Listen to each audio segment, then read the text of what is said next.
And the job that he has done for years now is truly an incredible thing. It's something that I have admired. I mean, just his determination to cover those schools. We use his video on the air on Real TV all the time. I mean, all the time. And he does an incredible job. He did a documentary. I was honored to be in the documentary about the Goose Creek football season with Chuck Reedy, and he talked to all of the players that were involved in the season that was taken away, if you will. And the work that Will Volk does is certainly noticed in that community, especially by Gator fans and coaches. I think I met Will Volk while I was doing games with Darren Goldwater. We were doing the high school football games. And this young man shows up, and he helped us keep score.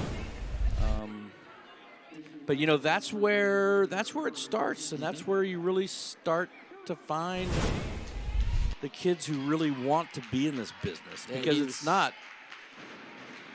it's tough, man. And so all through high school he did it. Yep. And then he's at USC. Is he graduated yet? Yeah, he's done. He would come back on his nights off. He would come back from USC. So he graduated high school or college already? Graduated college already. Goodness. To graduate. How did we get so old, Scott? I know. Well, I mean, I said to him, because he's called for advice a bunch of times, and I said, look, Will, you got to just play it cool right now, because he's anxious to start his career doing this. I said, this is a pandemic. These are unprecedented times. Getting a job in sports in these pandemic times is nearly impossible, but as soon as this is all over and past us and we're back to normal and normal hiring processes and normal life, you will have a wonderful future because of the care that you put into your work. And I mean, just everything from graphics to great-looking video, well-shot interviews. He'll ask tough questions. He just does an amazing job, and it's not just at his alma mater. The other night is a perfect example. I couldn't go out and shoot high school basketball games because we were calling this game. Will Volk went out and covered the Cane Bay Berkeley game. And you didn't pay him, did you? I didn't pay We're him. going to have to throw him a gift card. Yeah. We'll throw him a gift card. Out of bounds on Goose Creek. Saw a bucket by McCutcheon Major for Berkeley, and then Grant comes back with her first bucket of the second half. Stopped a 5-0 run that Berkeley had to start the game. But I've been really impressed with this Lady Stags team and their ability to shoot the ball. They just keep doing it. I mean, that's the thing, is not gun shy at all. And, it's one thing not to be gun shy and miss. It's another thing to be not gun shy and hit, and that's what they're doing. That's their 6th 3 of the game. They're going to try to come back and do the same. Doesn't happen. Mitchum going to chase it down, going to throw up the runner. No foul called. But that's what Baldwin said. He was like, I think against somebody had, they had 30 points. They had 8 threes against Ashley Ridge. That was Sharia Green. But I think in their last game, they were 0 for 15. And they lost to Wanda, 0 for 15 on threes. Yeah, it's when you live and die by the three, it's certainly a double-edged sword. There's no question about that. But, he's the and we've not seen Green tonight. I don't believe. I may have called her name by mistake. Yeah, I don't But believe. I've not seen her on the floor tonight. I can tell you if she's in the box score. Pull up the box score and see if she's even in it. Nice defense by Talena Johnson. Maya Grant's going to push us up. She's been really impressive tonight. Now you understand why she averages a little more than 14 a game. Bucket inside by Jambor. Lady Gators wanted a charging foul. Not going to get it. Now we're going up and back.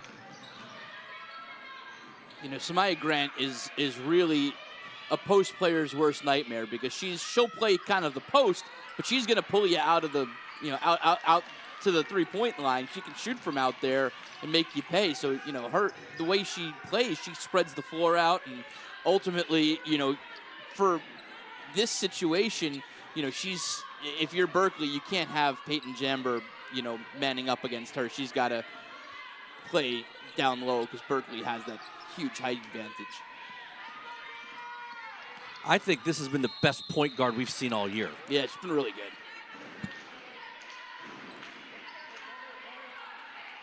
It is a 9-point Lady Stag lead as we take a break here. You're watching High School Hoops on MyTV Charleston.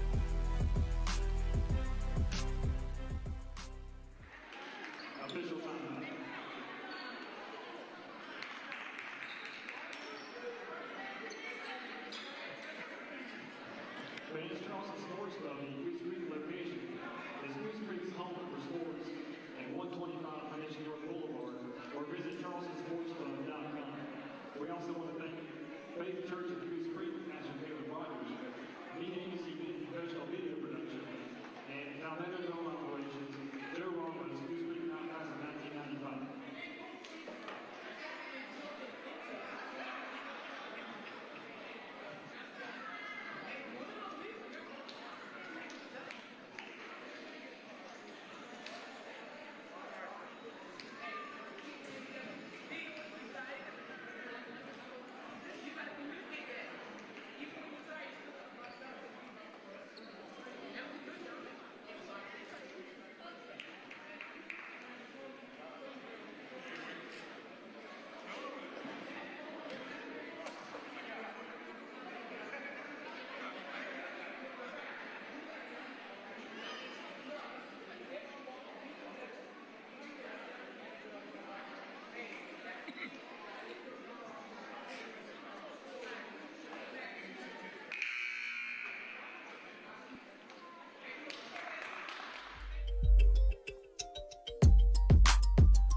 Welcome back to Goose Creek High School.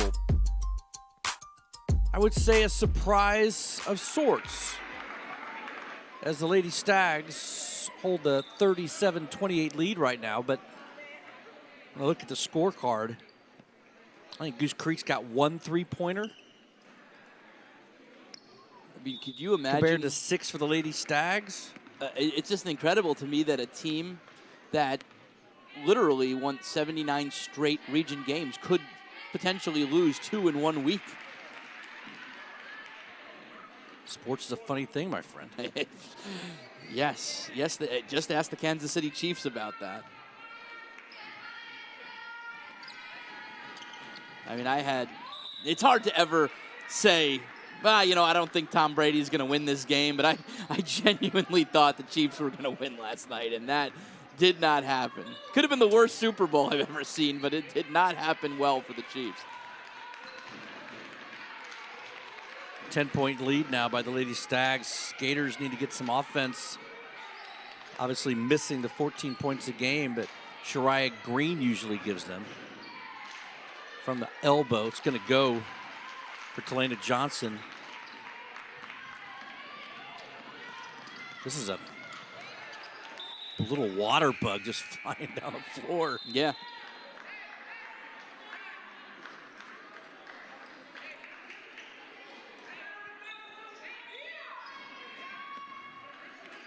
Gianni Smith, you got to realize she's only a sophomore. She's only a sophomore. Yeah, she's really good for only being a sophomore. All region last year as a freshman. As a freshman. And so was you know, the Peyton Jamber, and the other part of it too is that these girls are all in the same grade, so they've come up together, you know, and now they'll continue to play together. There's just something to be said about comfortable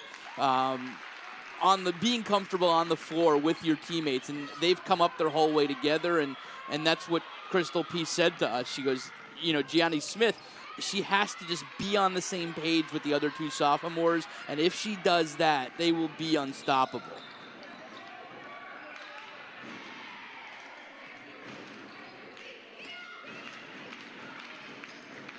Lady Stags on an 11-4 run. Big possession by the Lady Gators with about 2 minutes left here in the second quarter. Griffin now with 12. Gets hung up, throw it ahead, puts the brakes on.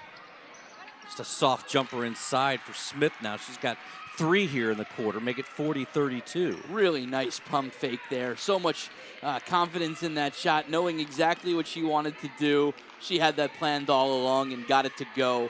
You know, the more we talk about her and the more we talk about Peyton Jambour, the 2 of them just continue to impress.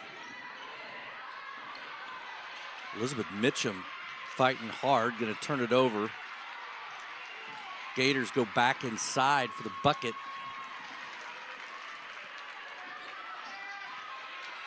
That was Josiana Joseph Bradley. Another turnover on their end of the floor. That one's going to be blocked. Griffin's going to pick it back up.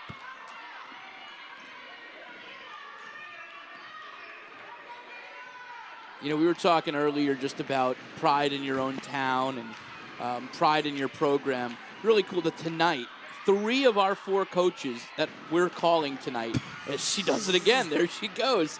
And wow, the heck foul. of a bucket. And you talked a minute ago about her putting on the brakes. She did it again there. Great body control. Yeah. Watch her stop. And then gets the body and the foul. It was a good foul. You have to foul her there to try to put her on the line, but, you know, no doubt about it. That was a really nice play for Gianni Smith. 3 of the 4 coaches we will have tonight are all alums of the school they coach, and the 4th one is Blake Hall, who's actually from Monk's Corner, but he went to private school. He went to Pinewood Prep.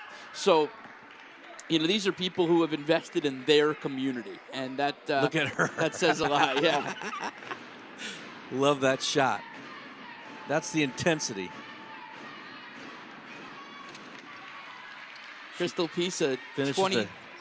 Go ahead, Dino. Finishes the 3-point play. She's got 6 in the quarter. Lead back up to 8. She was last year's 2020 Berkeley County Teacher of the Year. So saw that today. Does an incredible job both in the gym and the gym, because I believe she's a phys ed teacher. So it's in the gym and in the gym. Hello. I think here, even that one, Tim Baldwin kind of threw his hands up and said that might have been a little bit of a wild shot. I think if Crystal Peace is going to call a timeout or during the break, I think the one thing she talks about is controlling the ball once you get that defensive rebound. They've had 2 turnovers and then what was almost a turnover. Nice. Love the move, taking Gianna out right now. She's sitting on 2. Give her a little break before the break.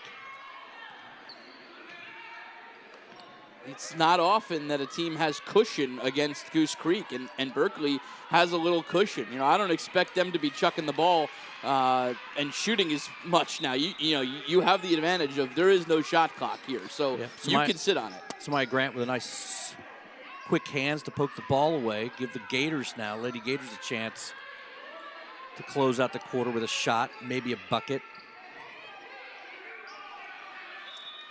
Part of that is just basketball IQ as well. You know, just knowing, look, I know my coach has given us a green light to shoot, but you don't have to shoot here. They're going to call foul on the floor, which is send Grant to the line. Like how she just lowers her inside shoulder and makes the move. Denasia McCutcheon Major. Looked like it could have gone either way. I think it's the toughest call in basketball to charge. It is, no question.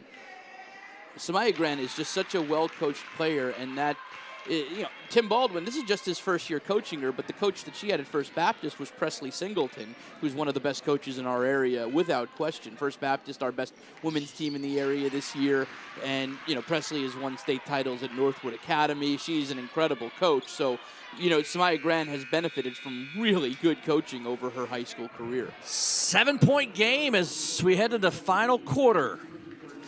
Lady Gators down 7 at home. They need a run. You're watching High School Hoops on MyTV Charleston, sponsored by Roper St. Francis, driven by Cruz Chevrolet.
Welcome back, everybody, to Goose Creek High School, 43-36. This game for the Lady Gators may well be one in the paint. It's where Will Lou grades the premier school of its kind in South Carolina, helping willing students build a better future for nearly 100 years.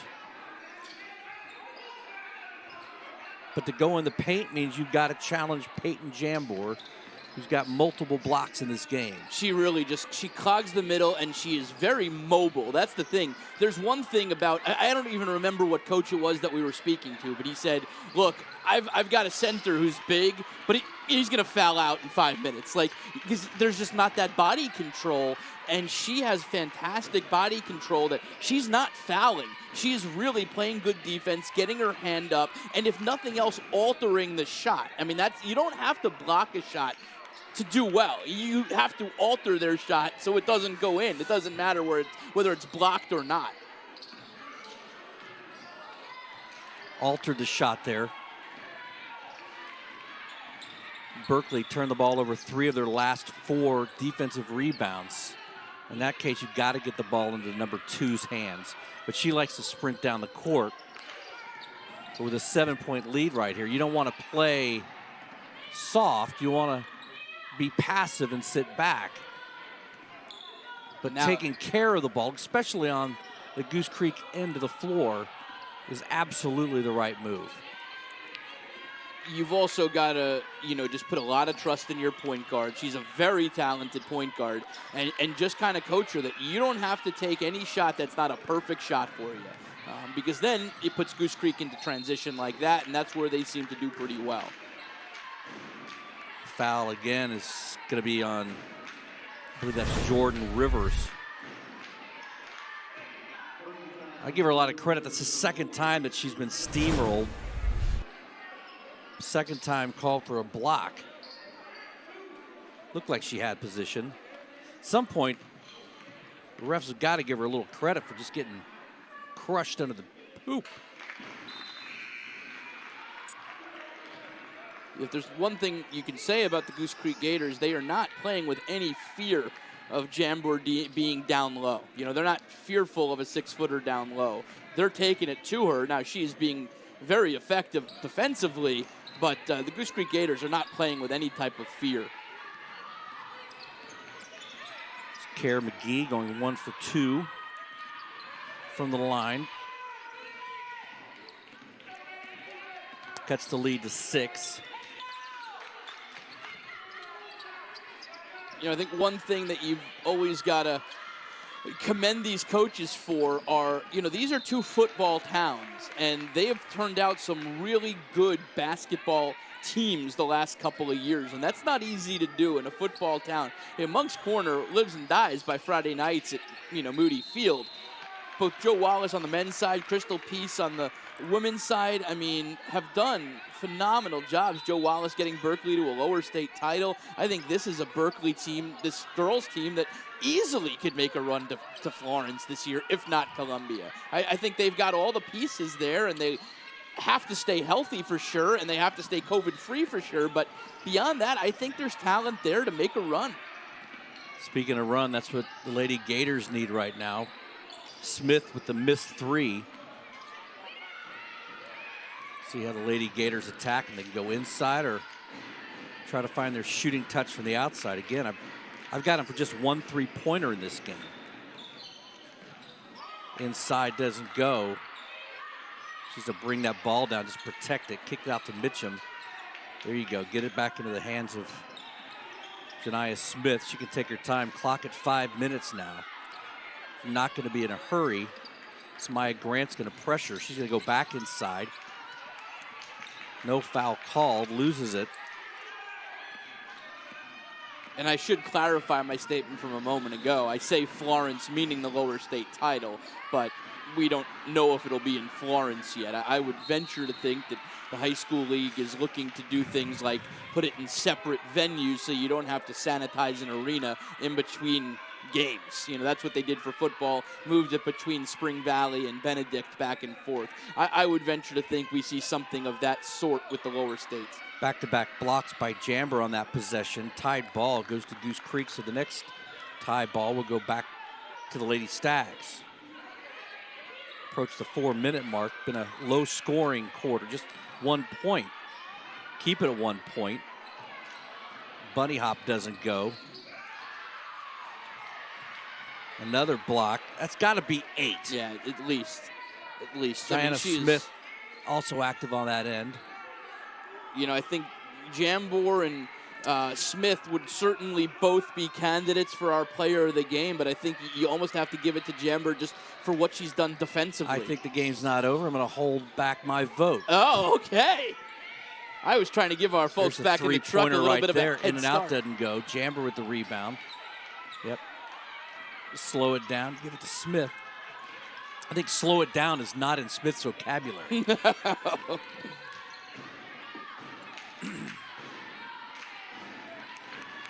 Grant pressuring. Bad toss inside. Jambor gets away with a foul. You know, watch Jambor's leg. I saw her earlier stretching something out. Calf muscle. Again, just 1 point scored here in the quarter. Tiana Johnson might have gotten away with a travel there. Grant from the top of the key. They have been all around the basket except inside of it.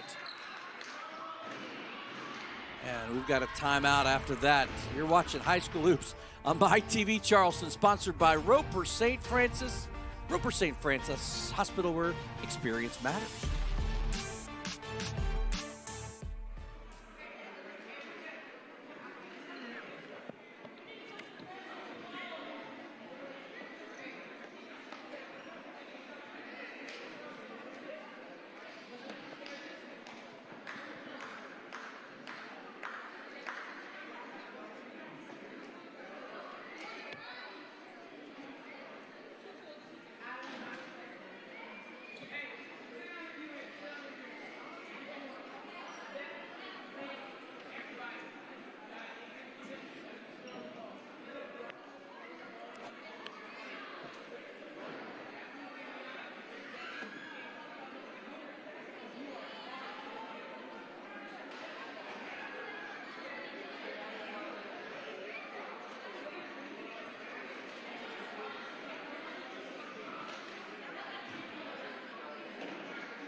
Welcome back, everybody. Chewing that gum a little bit faster now. Time running down in a 7-point lead. What'll be a huge win for this program. They've got Wando, who delivered the first loss in 79 region games against Goose Creek last week. Now, Goose Creek played Wando earlier this year and lost.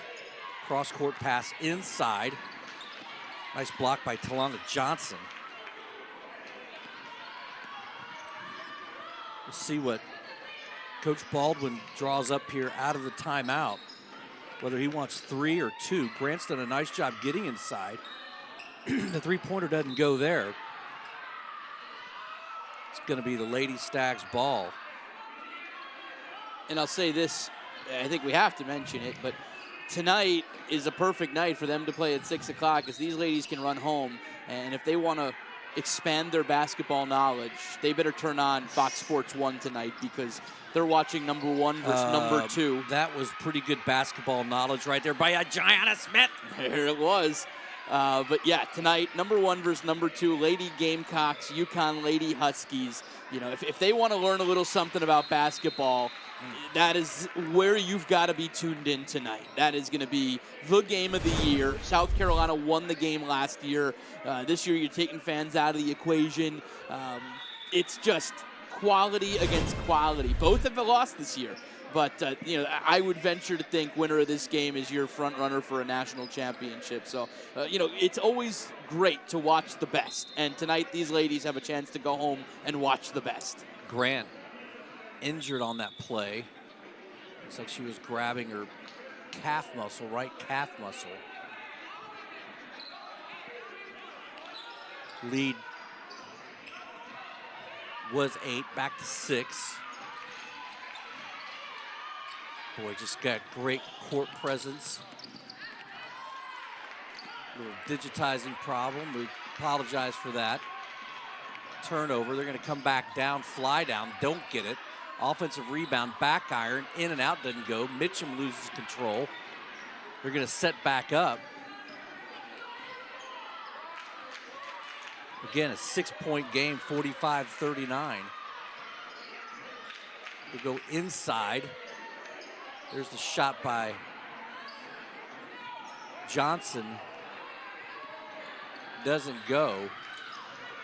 You ask people in the gym to get off their phones and let us have all the Wi-Fi available for the next minute 35. The reason we say that is that the way we're broadcasting right now is not how you would typically broadcast the game, but the COVID regulations, we're trying to do the best we can to limit a footprint inside the gymnasium. So in essence, each one of our cameras, I believe there's 4 of them there, they are all, and now you see our view. Very well done directing, Nick Case. But each one of these cameras is individually sending video back to our station where we're mixing it all together. In essence, they're each on 5G service. They're on Wi-Fi, the same that you pick up with a cell phone.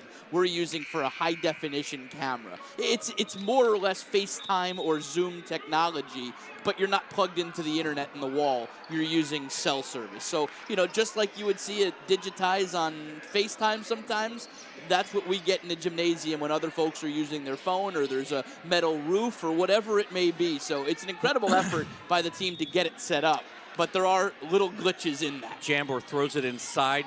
Difficult pass to Gianna Smith, but I think that was the play that they called coming out of the huddle. Almost like a wheel route to Smith, but it goes out of bounds with 1:30 left. That'll give the ball back to Lady Gators here. Gators with 3 points this half. The Lady Stags with just 2 after an explosion of points in the third quarter. There's a shot inside. Jambor knocks it away again. Nick, you better clip that one for the highlight reel. That was 45-39 right now. Goose Creek not sure what to do. That's Grant's going to get the ball inside, kick it back out. Another shot inside. This one goes, and the foul on Jambor. I believe that was Kerr McGee.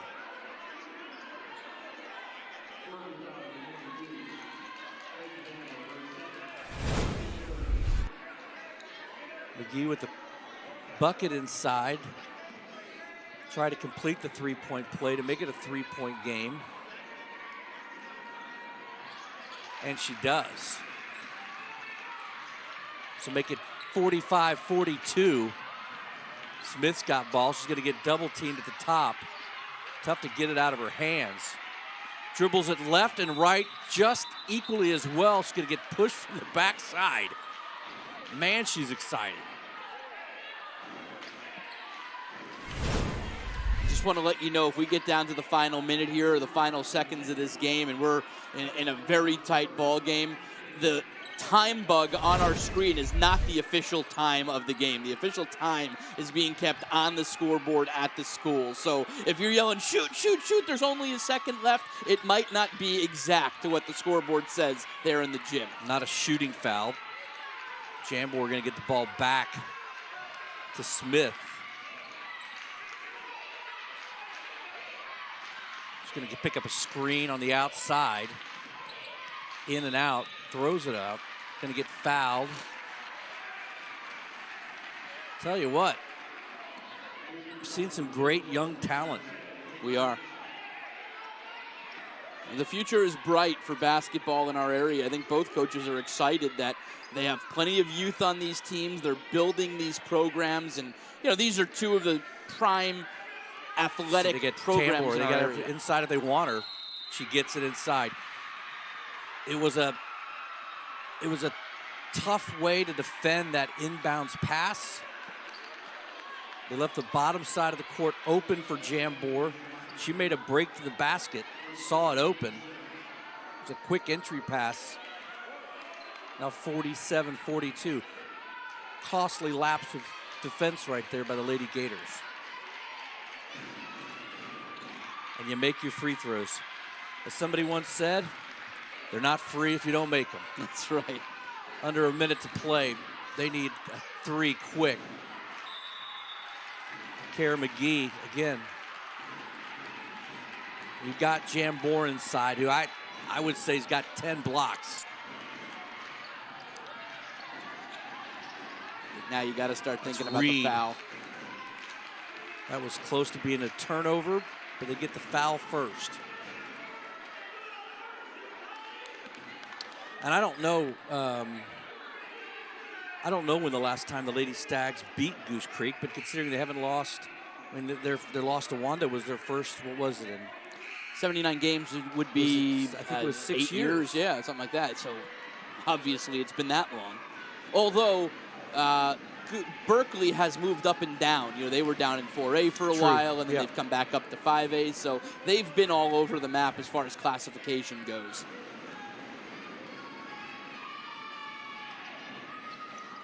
First free throw by Reed is good.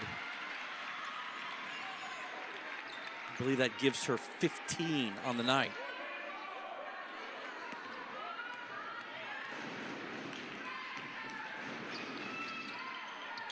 That one doesn't go. They just got to now not foul on the shot. Not been able to buy a three-pointer tonight. Outstanding play there by Jambor to pass it off before traveling. Oh, my And that goodness. was the dribble of the night. Finish oh, no. Well, you know what? It did the job. It killed a couple of seconds there, but what a piece of dribbling by Smith. Doesn't go. 49-42. The Lady Stags with a win on the road. Moving to second place in the region behind Wando, who they will get next week. I think that was a smile. Look at Crystal P. She is just elated about that, and she should be. She knows how big of a game this is in Berkeley County. Her team just won.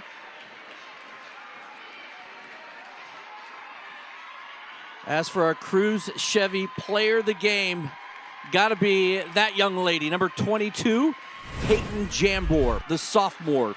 She had 14 through 3 quarters.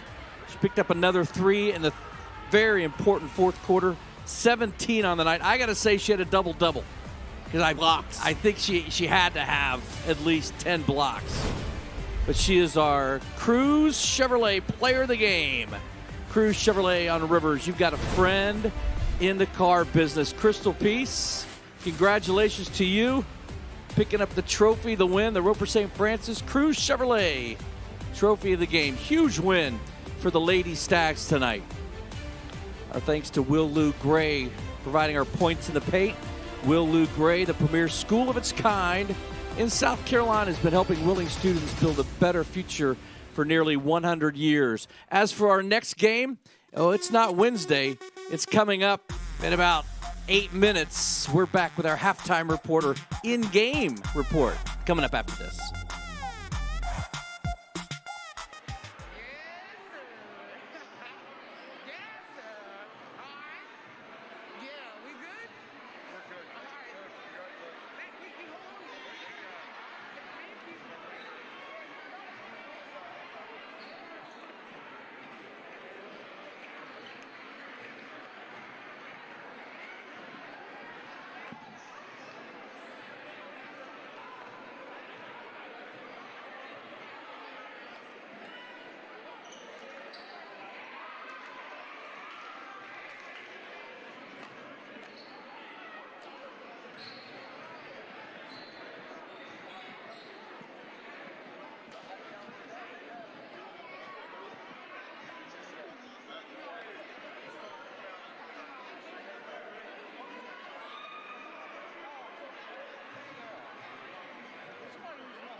Welcome back, everybody, to Goose Creek High School. Up next, the Stags, the Gators. The boys get it going on here in about 8 to 10 minutes. We'll bring that action live to you. Been a lot of great athletes, a lot of great people to come through Goose Creek High School. None better than my friend Chris Singleton. I had a chance to talk to him earlier today. Played both baseball and basketball as a Gator.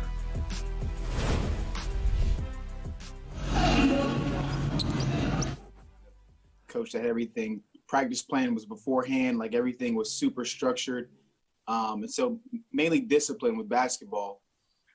Baseball, on the other hand, obviously I loved baseball and played it more, but I'd probably say it was more self-accountability, working on my own, right? Not just in practice, but outside of practice by myself. And so I probably learned, I'd probably say just to work on my own game in baseball, but in basketball it was mainly discipline with Coach Hall.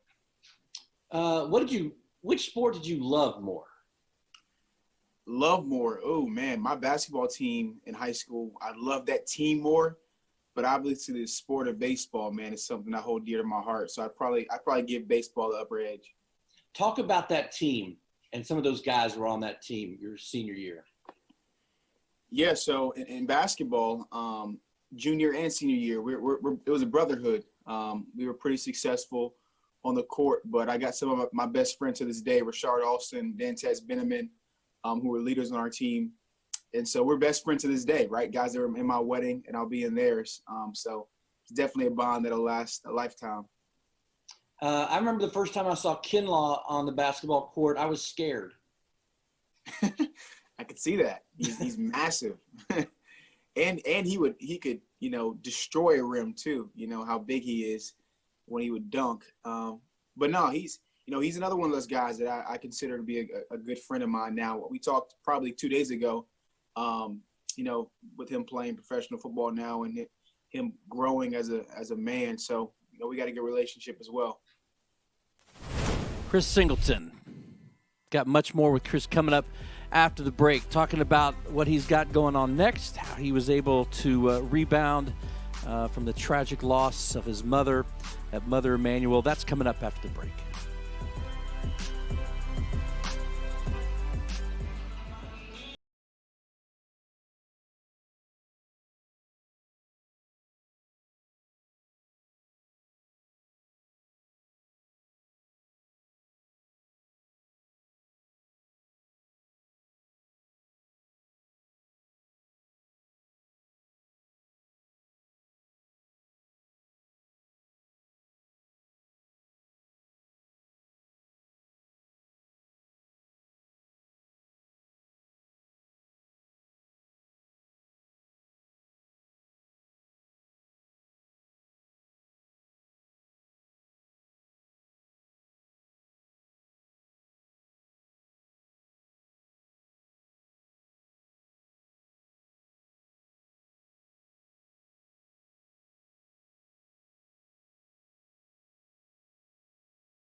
Welcome back to Goose Creek High School, everybody. About 13 minutes left on the clock here for warm-ups for the Gators and the Stags. We touched on this a little bit during the first game. You can see the design in the floor, the bottom of the screen, the bottom of the palm tree, and then the crescent moon, and then the 9 doves representing the 9 lives lost at Mother Emanuel. One of those lives lost was Sharonda Coleman Singleton.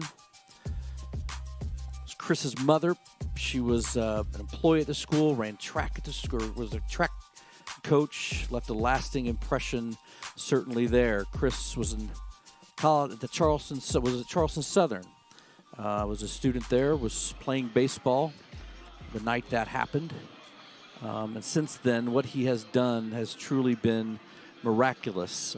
He wrote one book already and has now authored another that is coming out in March. We talked to him about that earlier today. Take a listen. So the second book is called Your Life Matters, and mainly it's teaching Black history to all kids, but especially little Black boys and little Black girls, letting them know how much they mean to this world. And so we have different Black heroes in the book, telling them how much they matter, like their courage matters, right? Harriet Tubman's telling them how they can break barriers and do amazing things. Like they have Barack Obama, Dr. King, different people just, explain to these little Black kids, hey, you mean so much. And it's releasing March 9th. I'm super excited about it. And it's all stemmed from what we saw last year in 2020. I want to say, how can I continue to use my voice? And this is what came from it. As a 19-year-old, losing your mom, 5.5 years later, when you look back at your 19-year-old self, you could have taken a totally different path here, and you didn't. For sure. I think, and that goes to say, I was pretty blessed with how I was raised, right? And so from a young age, I knew that I could do great things in this life, regardless of, what adversity came my way. That was always kind of, instilled in me as a kid. And so it's testament to my parents, right? They were fantastic role models to me. And then I just think at the end of the day, life happens to everybody, right? It doesn't matter if you're 18, 19, if you're 39, like tragedy happens. And what you do after that tragedy basically tells who you are as a person and the future that you're going to see. So I'm just trying to do the best that I can with what I've been given. Tell you what, it has truly been a privilege and an honor over the last 5.5 years to watch him, to watch Chris grow as a man, to watch him work through his grief, to be an advocate, to be a leader, to be an older brother to his younger siblings. His brother Caleb just signed to play college baseball and follow in his footsteps, going to Lander up in Greenwood. I don't think, I think you and I both take maybe a personal attachment to the athletes that we cover. We have pride in the athletes that we cover because we spend a lot of time with them and telling their stories. Undoubtedly, there is not one athlete that we covered that I have more pride in than Chris Singleton and what he's done. I mean, from the night on the baseball field at Charleston Southern to now, his growth has been incredible, but his maturity is just amazing, and his speaking engagements have become things of like, I had a buddy. He's got 18 this month. He's got 18 engagements. I had a buddy, people who didn't know his story that hear him speak, he moves them to tears. I have a buddy who saw them in Fargo, North Dakota, that couldn't be any farther from here, and said Chris Singleton was incredible speaking to kids at his school. I mean, he travels coast to coast, and it's awesome that the River Dogs allow him to kind of weave that with his work schedule, and he's just an amazing person. I mean, the funny thing is we all knew Chris Singleton when he played basketball for Goose Creek, but we didn't truly know Chris Singleton. Well, he also, he kind of slid under the radar with baseball until Stuart Lake knew who he was. Yeah. Right? Stuart Lake knew who he was. And it was, everybody's, I had never met his mother. Now, I mean, I knew of Chris because when he played his junior year and his senior year, really his senior year at Goose Creek High School, when Jack was a junior at Wando, and that was Jack's first year. And I watched him play, and I'll never forget Wando. That was their state championship year, but Goose Creek was really, really good. And they came in to Wando, and Wando beat them bad. Mm-hmm. And it was an obnoxious crowd that night, and there were some things that I saw that I did not like. And I remember Jack got home, and I said, you guys are in trouble when you go back to Goose Creek, because he beat him by 30 or so. But that was the first time when I saw Chris, I was like, man, that young man's got something. He does. And it was, that summer of 2015, that Sunday, I think it was on a Wednesday or Thursday night, the shooting happened. It was Wednesday night. But that Sunday, Jack was finishing up a baseball tournament over in North Charleston, and Sharonda was closing up the ticket counter. And I had never met her before, but I knew who she was. And I introduced myself to her because Jack was going to be a freshman at Charleston Southern 2 months later. And I just was asking her questions and introduced myself. And we talked for 30, 45 minutes. And she was just telling me about the school, how great it was, and talking about the baseball program, what to expect, what not to expect, and where to live, whole 9 yards, man. She was so awesome. Yeah. And that was the first time I had met her, and she died 3 days later.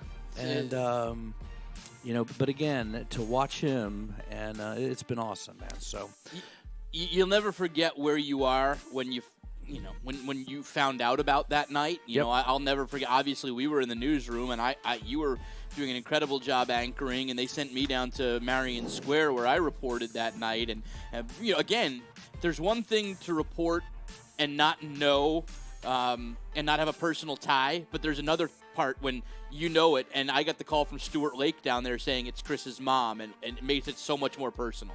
Yep. All right. Coming up next, we've got tip-off coming up, Berkeley and Goose Creek. Don't let the records fool you, by the way. We're back after this.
Welcome back. Game 2 of our doubleheader tonight. Our high school hoops brought to you by Roper St. Francis, driven by Cruz Chevrolet. It is Berkeley taking on Goose Creek tonight. Goose Creek and their head coach, Blake Hall, certainly we talk about the standard, the gold level. Yeah. He's the guy. He has had great success at Goose Creek High School. He has. He has been incredible there for almost a decade now. He's a local guy. He coached under Ed Conroy at the Citadel. He led North Charleston to a state title. He has led Goose Creek to a lower state title and into a state title game. I think he's got the team this year that might get him that final step. Yep, he has got something else and a lot of great players. As we talk about Berkeley, 2 years ago, state championship, right? Yes. They have been rebuilding ever since. Joe Wallish has had a tough time keeping guys in that program the last 2 years. Yeah, in a football town, you've got to keep guys invigorated and interested in basketball. I think a 20-point win on Friday over Cane Bay will give them some confidence heading into this game. And look, Goose Creek girls, they're a big giant, and they were just unseeded. So, does it happen again? Well, we talk about Berkeley. They've got a lot of kids coming through, but number 4, Trey Maynor, covered him playing football as a quarterback. He's going to run the show tonight. Yeah, Trey Maynor is the quarterback coming back from injury. That's the key. He's got to get his sea legs under him. If he does that, he is an outstanding talent for the Berkeley Stags in whatever sport he plays. As for Goose Creek, what you're going to see a really long basketball team. They are extremely tall. They're lengthy, but we love this kid, number 11, Yaturi Bolton. Yeah, Bolton is the son of former College of Charleston great Jeff Bolton. We'll get into that story later on in the game, but he is big and he is lengthy. He is about 6'4", 6'5", can jump out of the gym, and has one heck of a jump shot. He does a little bit of everything, but you're watching High School Hoops from Goose Creek High School. We've got the tip coming up after this.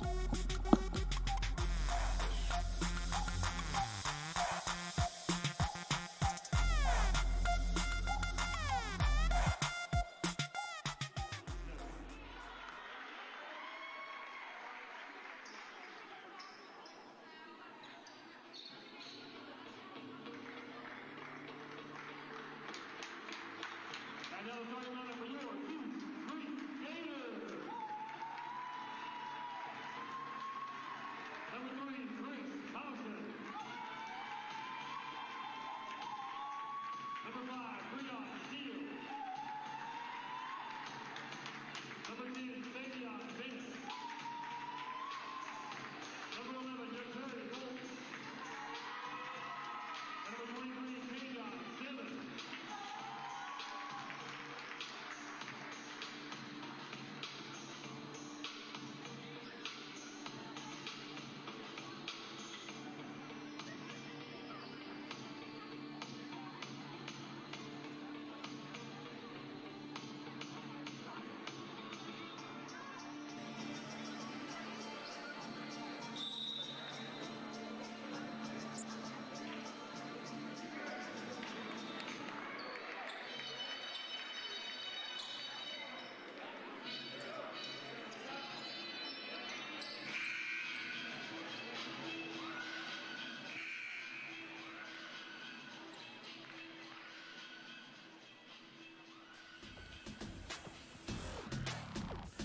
Welcome back, everybody. Game 2 of our doubleheader tonight. Stags and the Gators from Goose Creek High School.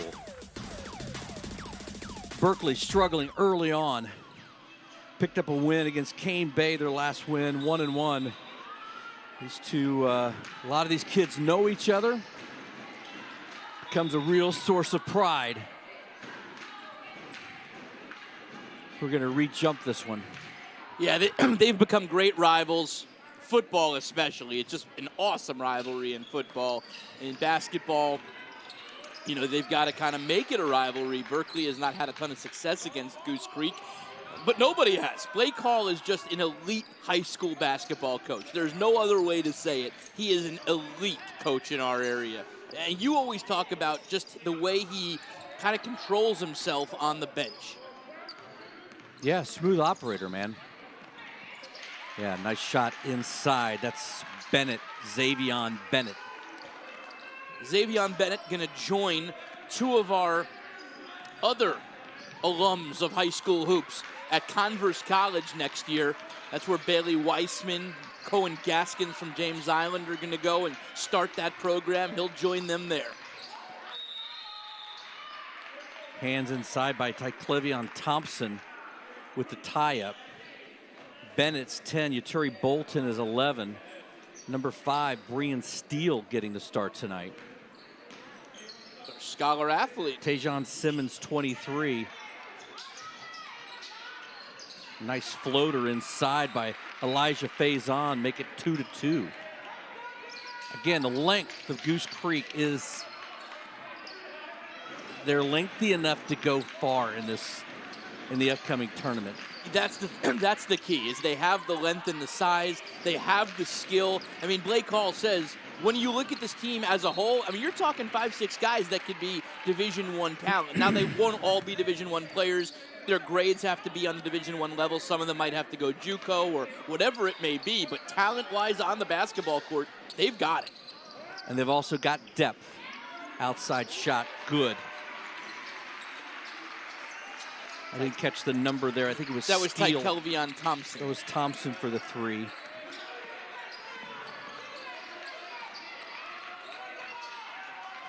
You see the pressure, and again, the length of Bennett. That's 6'8". And the steal. He's even holding his head going, Steele. he should have thrown that one down. Wasn't sure which way to go. Nice dish inside. Minor's going to get the putback, make it 5-4.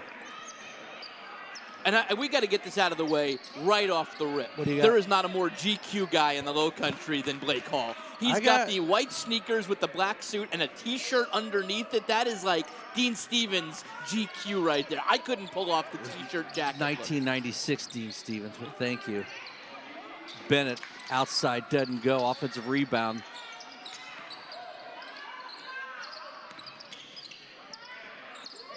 Been a nice soft shot, his second bucket of the game.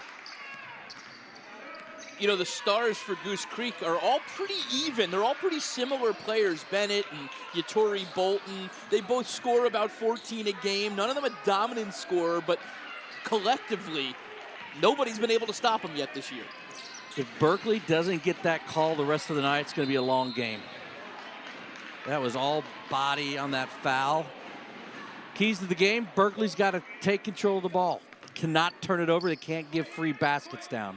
No doubt about it. And Goose Creek's just got to play Goose Creek's game, follow Blake Hall's game plan, and they have the talent to win. They won this game by 40 points the first time they played it. So Goose Creek should win this game, but you've got to play your game. Bolton, nice feed inside. Now listen, you're going to call that, but not call at the other end. Are we watching the Super Bowl here, Scott? I don't mess with Low Country referees because why? They watch TV too. They could be ratings as well.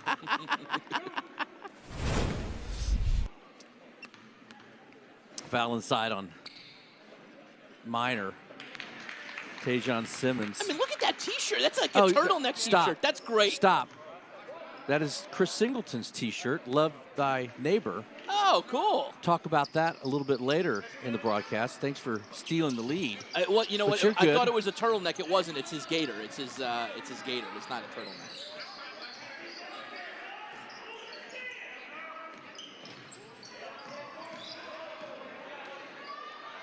They call the Pat Riley of Low Country coaches.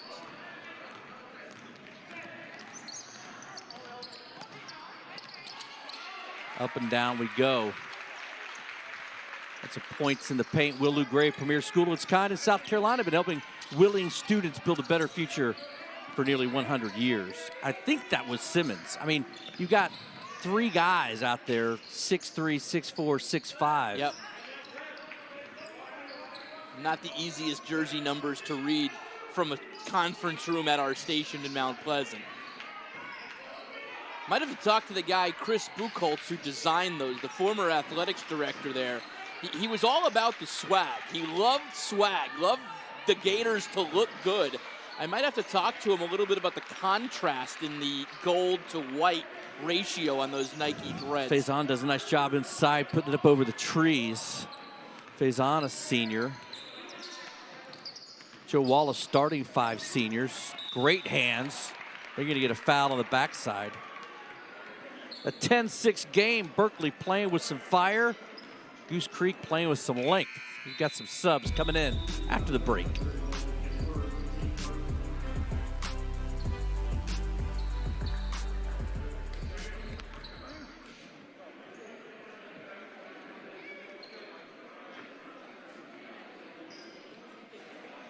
visit www.goosecreegathletics.com for your ticket needs.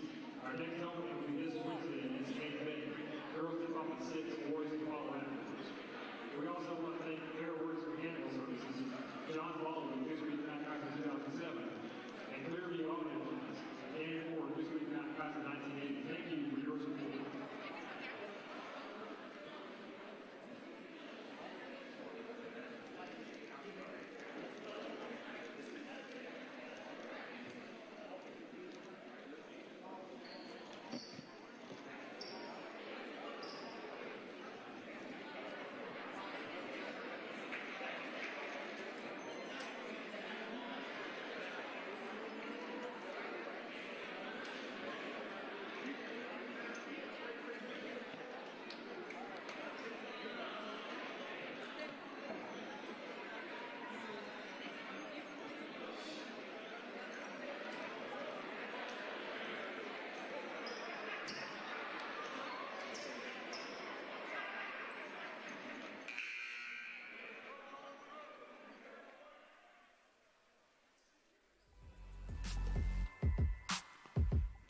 There it is. Play call is Love Your Neighbor shirt. That was one of Chris's very first endeavors.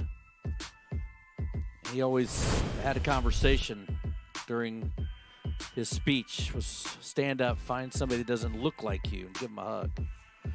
Terry Bolton in the game. Big 42, that's Jaden Johnson. Been watching him play football since his 8th grade year. DJ Reed at the top. Love it when that second squad comes in. They've got a point to prove. Justin Britt, 24, sophomore.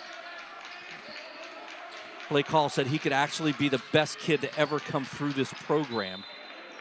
I think it was tipped, was not tipped. And there's Joe Wallace, head coach of the Berkeley Stags. He's a Moncks Corner native. Actually went to the old St. Stephen High School, and he has taken over a program that he has done a really good job. Got him up to that lower state title. He was an assistant. He worked his way up the system, and he's done a really nice job. Elijah Dates is sophomore at the top of the key. Now, for people that weren't here back in the day, St. Stephen and Macedonia was a huge rivalry.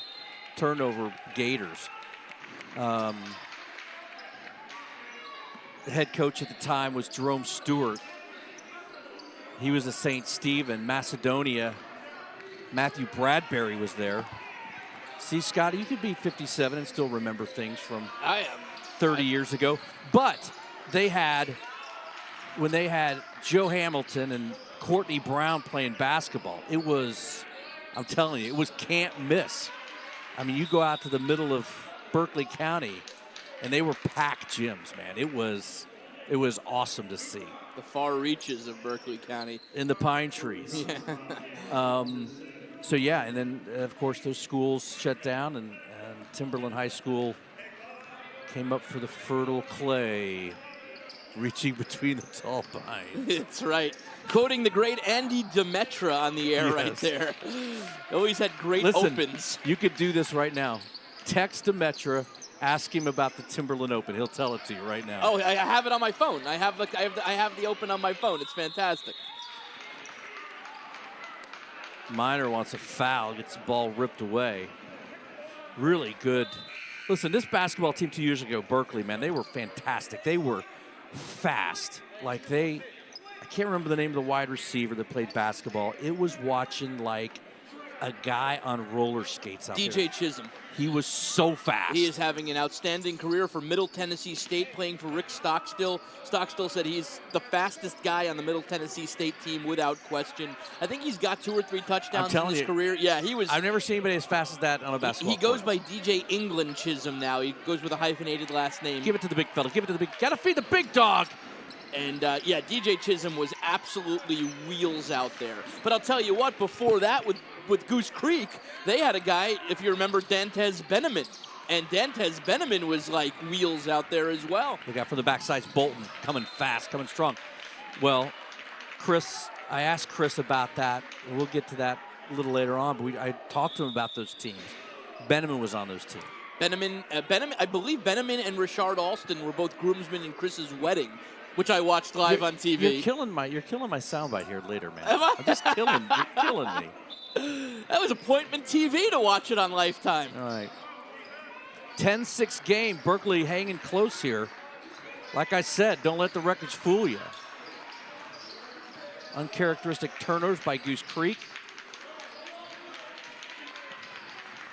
You know, back in the day, it used to be 40 minutes of hell whenever you watched Nolan Richardson's Razorback team play. That's kind of what this defense is reminding me here.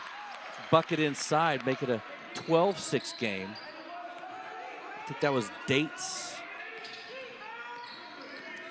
I do have the open from Andy Demetra. All right, go, read it. Here we go. You got 35 seconds. At the edge of the Marion National Forest, where the pines touch the sky and greatness is tilled from the soil, welcome to Timberland High School. There you go. Simmons, number 14. That shot comes up short. Simmons, one of the best running backs we saw this year on Friday Night Rivals. Yeah, May's going to take it inside, going to pick up the foul. Simmons ran the foot. I couldn't figure it out. I watched him run, and he would just sit there patiently and wait and wait. Britt with the foul. I couldn't figure out, who's this guy running? He doesn't run hard in the hole, and then all of a sudden something would open up and he was gone. And it was Le'Veon Bell. He ran just like him. Shot from the outside, comes up short. Johnson with it. One guy back. Going to get the bucket and the foul for DJ Reed. But yeah, he was exciting to watch. That whole Goose Creek team was a fun team to watch. Jason Winstead's done, I mean, from the moment he drove into Goose Creek town limits, he's done amazing work. And he's amazing that, because, you know, the success that they always had was Chuck Reedy running the kind of the option, and Winstead just said, nope, we're going to go pass happy. We're going to just air it out and play that new brand of football. And boy, have they done a good job with that. They had a couple signed the other day on signing day. He's putting guys in college and getting back to the good old days. Reed finishes up the three-point play. 15-6. Gators finish up on a 7-0 run here. We're watching High School Hoops, brought to you by River St. Francis, driven by Cruz Chevrolet.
Welcome back to Goose Creek High School. Trey Miner, see on the sideline there.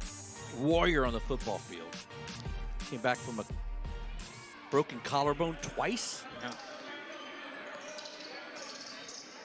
Tell you what, though, that was the news of the offseason. Dr. Jerry Brown returning to Berkeley is unquestionably the high school football news of the offseason here in the Low Country. Randy Robinson did a fantastic job.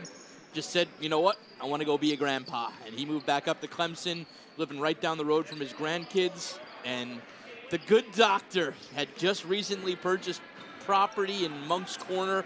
The plan was to retire in Monk's Corner. Now his wife's got him out of the house plenty because Dr. Jerry coaching the Berkeley Stags again. Already coached him for 19 years, won 3 state titles, and he's back. Three-pointer off, Faison brings it down, kicks it off to Damon Brown. He's in the game now. Brown's got the size to go up against these kids. See if he's got the hops. That he does. That's Simmons inside with his first bucket of the game. A 17-6 lead. Turnover here. Pass inside. Britt makes it 19-6. Yeah, timeout by Joe Wallace. These are the times where when one tire comes off and when you've struggled a little bit through the year, the tendency is all of a sudden those next 3 tires come off awfully fast. Right, yeah, exactly. Right? I mean, it was 8-6, 10-6. Now it's a 9-0 run and a 19-6. You've got to be able just to figure a way, your Joe Wallace, to calm everybody down. Blake Hall coaching during the break. Wallace is an interesting guy. You know, I never talked to him a ton.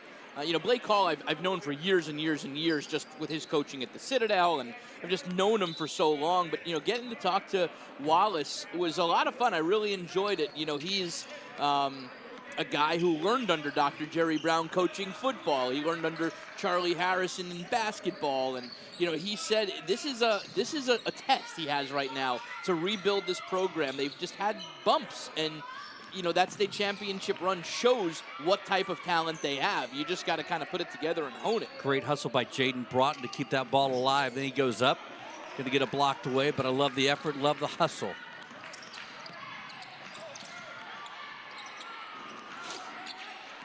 Gators can't get it to go. I think that was Bolton the first time we've seen his athleticism on display.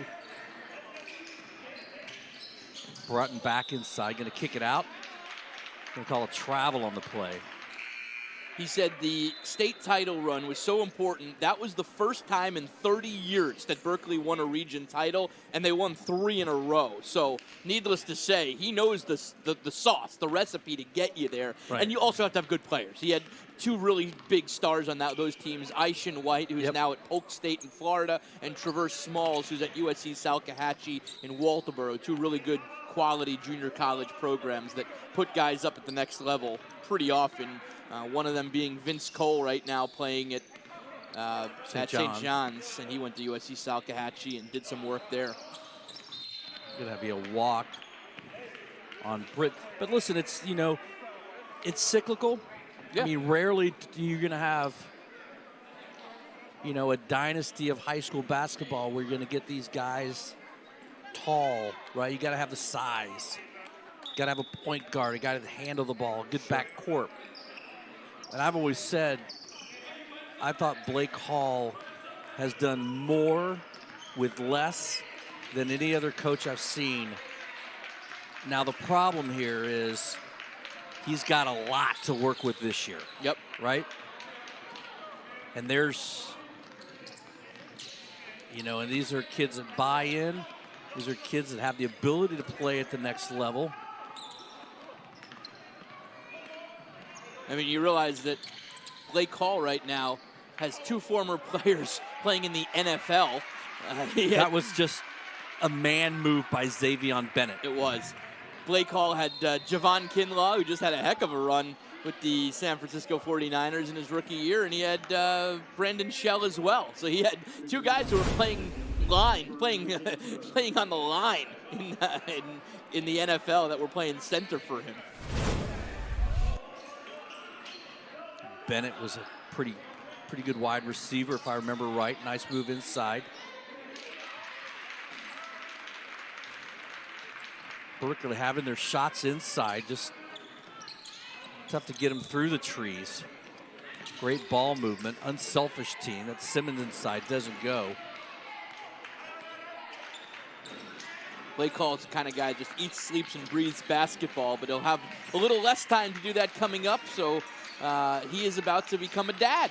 He's excited, elated to become a dad to a baby girl in July. So congratulations to Blake and his wife as they're ready to expand the Hall family. See if he looks that good in 5 years.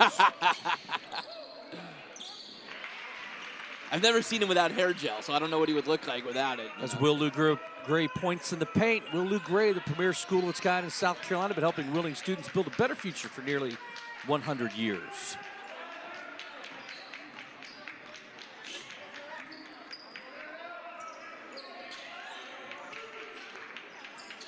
You know, the only way to really beat the length is the outside shot, but you know, the way Coach Hall wants his defense to be is to pressure up top.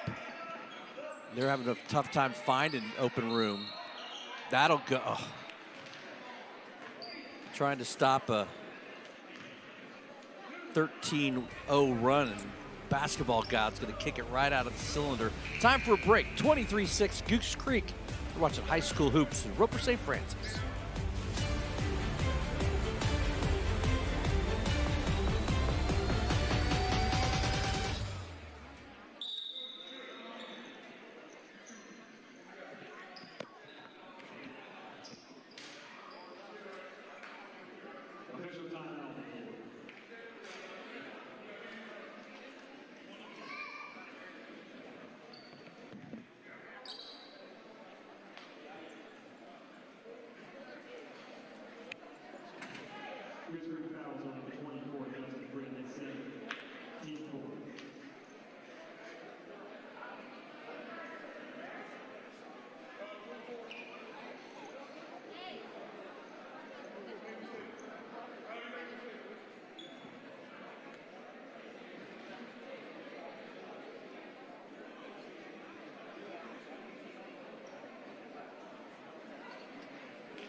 Welcome back to Goose Creek High School. Watching high school hoops, brought to you by Roper St. Francis Healthcare, driven by Cruz Chevrolet. Gators cruising. It was an 8-6 game. So a 15-0 run right now. Just look down at Twitter for a quick second in the commercial break. Yes. Zaya Cook, half-court buzzer beater for the Lady Gamecocks to beat the halftime buzzer, 24-24 at the break. Lady Gamecocks and the UConn Lady Huskies. Why are you driving people away from this game to go watch that game, Scott? Well, I'm giving them updates so they know what's going on there. And first one goes, second one doesn't. You're doing the Lady Gamecock work. Yes. I appreciate that. I had a chance to visit with Don Staley in New York City. I mean, literally right before everything shut down. It was almost a year ago. We were at a Jefferson Award banquet in New York. And she was honored with one of the national awards and the nonprofit she does with her sneakers. Mm-hmm. And I'd never really met her before, but man, she was just fantastic. And to see firsthand the handout of those shoes, she did it with Debbie Antonelli here in Mount Pleasant a couple of years back. It's cool to see it when it happens, when it all comes to fruition and she gives out the shoes. It's pretty awesome. Got to feed the big dog. He's working hard. Berkeley's going to push it. Minor had it, pulls it back out.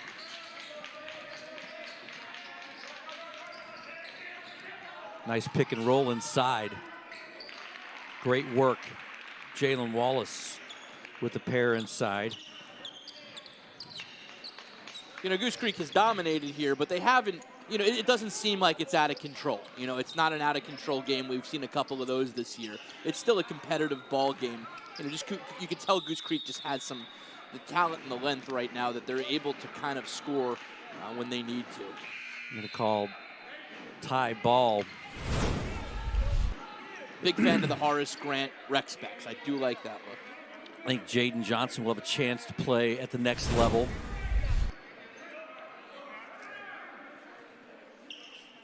Elijah Dates, the sophomore, will throw it in.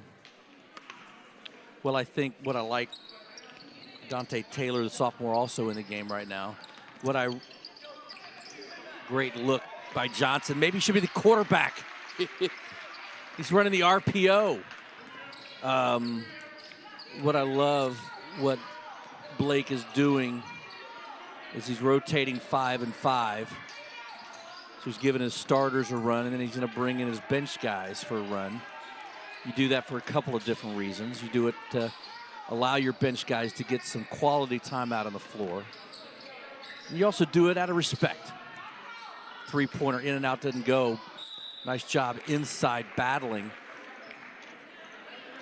Blake Hall will tell you right off the rip, he learned from some of the absolute best in the coaching world. He's very, very, very close with his high school coach, Pat Idson. And that's what Pat Idson's got, 900 wins for a reason.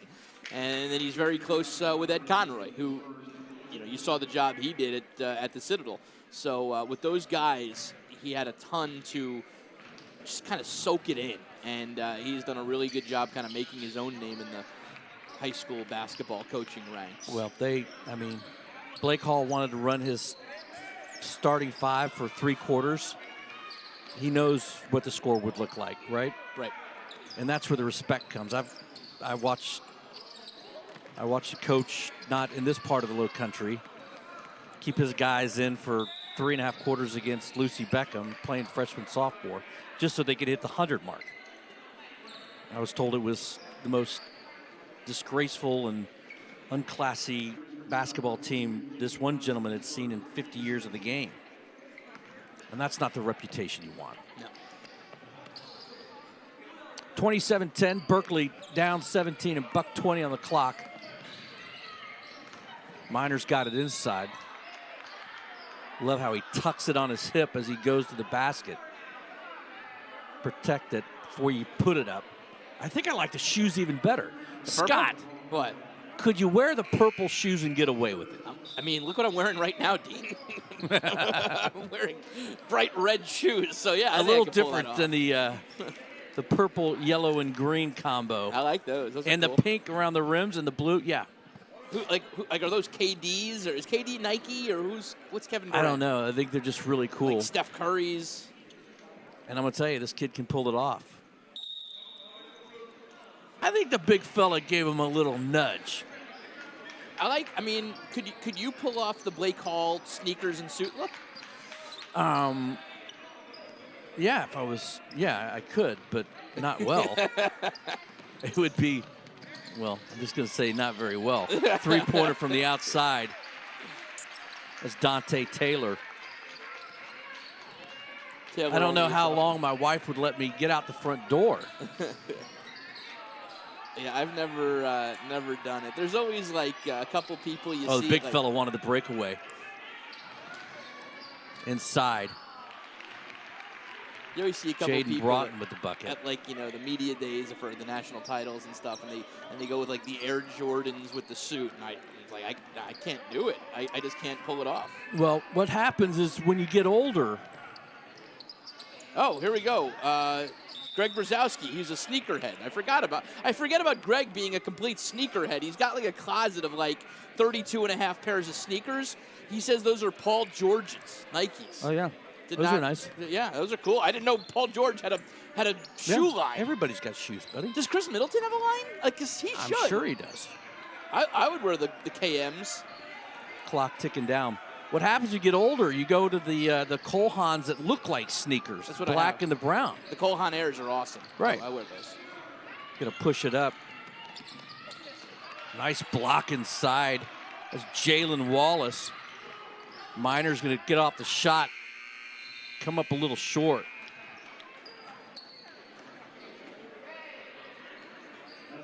Go to the break. 30-12, Goose Creek. with the lead. You're watching High School Hoops, brought to you by Roper St. Francis, driven by Cruz Chevrolet.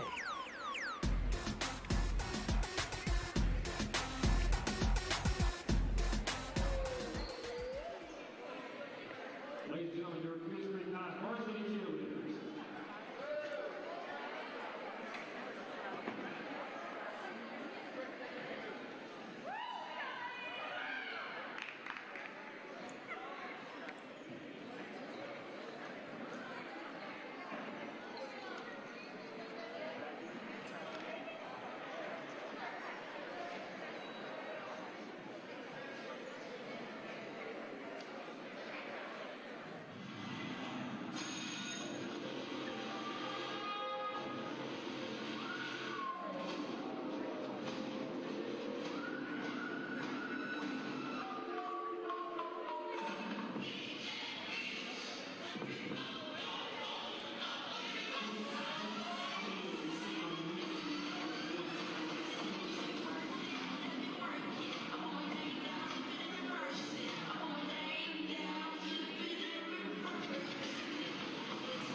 To the halftime report brought to you by MUSC's Youth Collaborative. MUSC's Youth Collaborative leading the way in youth substance abuse services. For more information, you can text youth to 44332.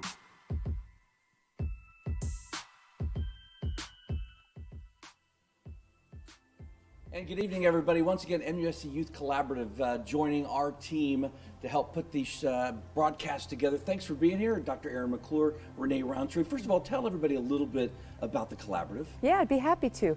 So the Youth Collaborative at MUSC is a group of clinicians and researchers, educators. We're really dedicated to fostering healthy development in adolescents. And so we offer clinical services, research opportunities, educational programs to address adolescent substance use. And we also want to encourage youth to get into the fields of science and medicine. Absolutely. Renee, talk a little bit about what you do and how people can get involved. So I'm a community outreach coordinator, and I develop partnerships with the community members and with our schools. So if anybody is interested in contacting us, they can call us at 843-792-9257, email at youth@musc.edu, or text youth to 44332. We're excited to work with you. Talk a little bit about the response in the community and some of the results you see. We've had many partnerships. We're partnered with 25 schools in the Low Country. We are partnered with a few of the larger events. We're excited to be a part of the STEM Festival and the Black Expo in March. And so we're really excited to extend our resources within the community. How important, Doctor, is this for kids in our community? Oh, it's so important. So we really want to prevent substance use in the first place. But for those who are struggling with substance use, we want to give them the opportunity to get treatment and also to contribute to science so we can better understand substance use. Good to see you guys. Thanks for being part of our team. Thank you. All right, guys, back to you. Thank you, Dean. Appreciate that. Good work. Youth Collaborative, you see it there. Just text youth to 44332. Well, each week, David Ayler Law Offices and Riders Law Group proud to highlight a scholar athlete from each participating school. The students selected will have an opportunity to win a $2,500 scholarship. David Ayler was about to call you of just the now and say, season. hey, Dean, you're making up about $23,000 of that. Over the past 3 years, David Ayler Law Offices given out about $17,000 in scholarship money to local high school students from around the Low Country. Tonight's scholar athletes are from Berkeley High School, Layton Sherman, got a 4.261 GPA. She's been the member of the Berkeley High School Spirit and Competition Cheer Team, also the Beta Club. She volunteers at church with the kiddos and also does Bible study, also volunteers for the Children Dance Theater. Congratulations Layton. If she's in the beta club, could she fix our beta machine back there, or Betamax Nope. machine? You need to go back to school, my friend. Breon Steele from Goose Creek, 3.536 GPA, plays, of course, on the basketball team, is the captain of an AAU basketball team, also taking part in multiple Nike basketball camps. Congratulations, Breon. Keep the great work up. 30-12. You're watching the high school hoops on MyTV Charleston. The MUSC Youth Collaborative halftime report coming up after this.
Back to Goose Creek High School, everybody. We talked about David Ayler. Now let's hear from David Ayler.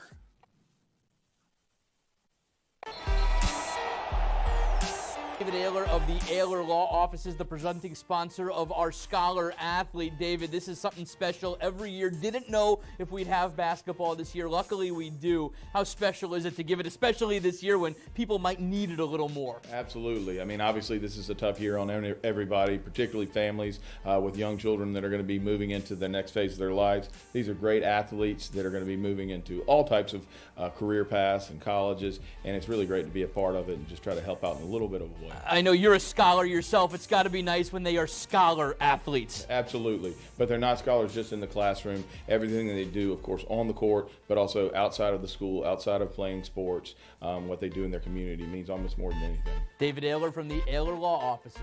I want to thank David for being a part, taking part. Does a lot in this community, and we certainly appreciate it.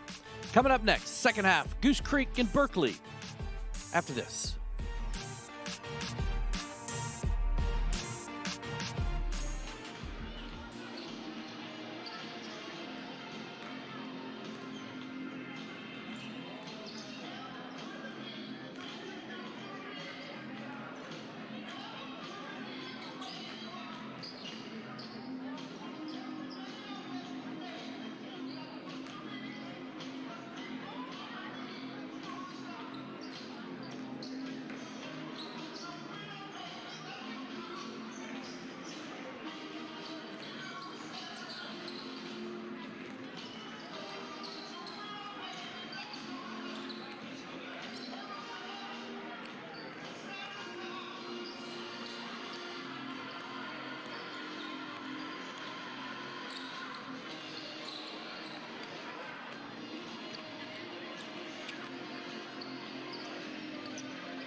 Welcome back to Goose Creek High School.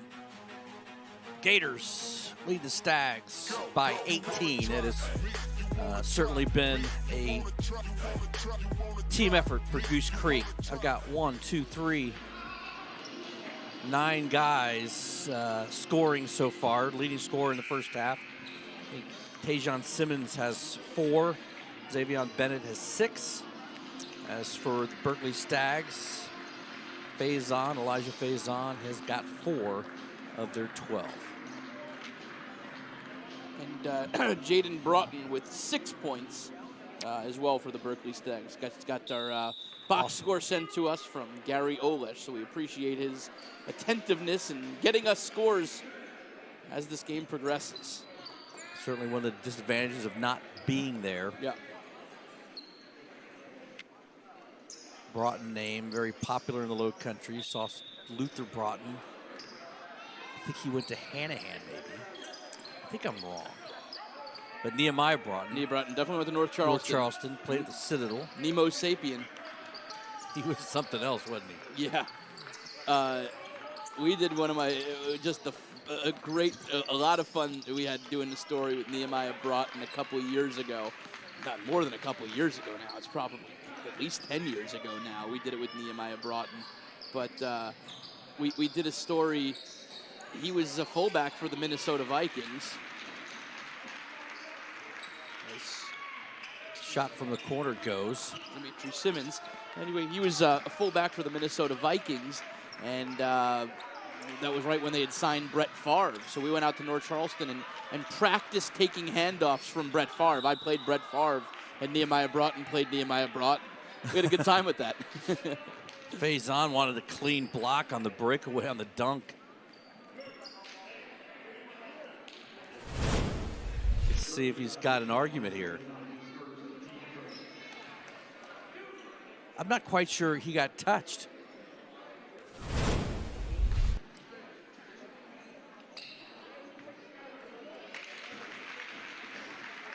Simmons. You know, it's been fun to watch. I mean, these schools have had so many guys that have gone on and played college football. There's just a ton of them. There have been some basketball players. Of course, Bruce Ellington for Berkeley played at South Carolina before concentrating on football full time, but he went there as a basketball player. At Goose Creek, you know, we had Raymond Robinson for played for both the Citadel and Charleston Southern. Both of his brothers went and played Division II, Division III basketball. Yeah, I mean, there have been several that have gone on. Dantes Beneman had a great career at Clayton State down outside Atlanta. And I still remember one night when I believe it was Brandon Shell was on Goose Creek and Bruce Ellington was on Berkeley. Dabo Sweeney and Steve Spurrier both in the gym recruiting up in Monk's Corner. I remember that being a really special night. And then, of course, you could tell the Bruce Ellington story at the Berkeley basketball game because that's one of my favorites. Which one? Your son. It was Bolton. Looked like he was fouled. Lost control of it out of bounds on his back. I don't know. It was child number 2, Charlie, was playing at Goose Creek and at Berkeley. At Berkeley. Jack was in town from up at George Mason. Drive inside, high off the glass. I believe it was Jalen Wallace. Really nice bucket there. Make it 35-16. So Jack texts me and he goes, man, Bruce Ellington's here. You know, Bruce Ellington, by the way, got his basketball start with TMP. Richard Davis takes credit for that every day and twice on Sunday. Nice entry pass inside. Ooh, that's Taylor with his 5th point of the game. So anyway, Jack, you know, knew of Ellington from playing here and then playing a little bit with the Texans. And so I said, hey, man, I said, why don't you, just ask him if you could do a quick interview with him on the phone. I said, you know, Scotty would really appreciate that, and we'll get a little soundbite with Bruce Ellington. He's like, oh, yeah, it's fantastic. And not a lot of fear in Jack, so he had no problem going up to him. And so he did, and he nailed the interview and called back, said, man, I got it, it's great. And so I told him how to send it to us, and you know, through WeTransfer, and you know, fairly simple process. And then all of a sudden I got a text back, goes, oh my God, I didn't roll on it. The old forgot to hit record. It was the Yeah, he felt horrible. Nice move inside by Jamar Smalls. Senior can't get it to go. Kick it outside. You see right there Justin Britt handling the ball. And again, for Blake Hall, he said if he does everything right, if he progresses like he's progressed up to this point, he could be the best player I've ever had here. Yeah, he said, think about that. Absolute Division I talent if he takes the steps he's supposed to take over the next 2 years. His brother, Levante, was a 2016 Gator, played Division II basketball, and, all the talent is there. He's just got to progress, and he's got a great coach to teach him how to progress. But, I mean, he's got the long body. He'll grow into that. He'll get into a weight room and bulk up a little more, and he's going to be a special player. Simmons goes 1 for 2 at the line. You know, it's funny when you start looking ahead, as you start looking at playoffs, and again, things are going to be a whole lot different here. Look out below. Pretty good for a running back. That was a pretty good dunk. Simmons goes back. Minor takes back inside. In and out doesn't go. Gonna go alley-oop here? No, he's gonna just float in the alley-oop. Do you think he meant to float that in, or no? It was an alley-oop? It was an alley-oop. Hands down, it was an alley-oop.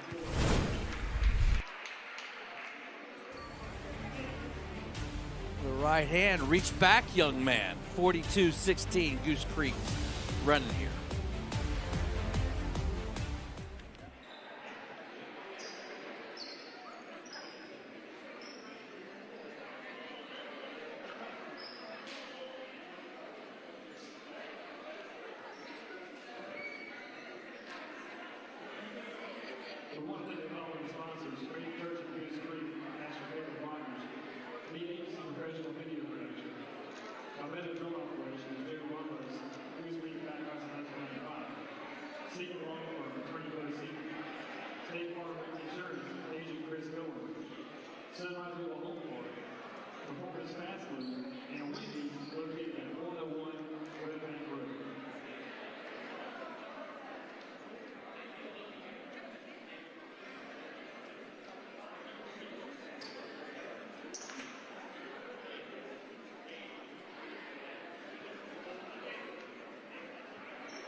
Welcome back, everybody. Goose Creek High School Gators with a commanding 42-16 lead. We heard from Chris Singleton between the girls' game and the boys' game. Had an opportunity to talk to him about his coach, Blake Hall, and his experience at Goose Creek on the basketball team. Let's take a listen.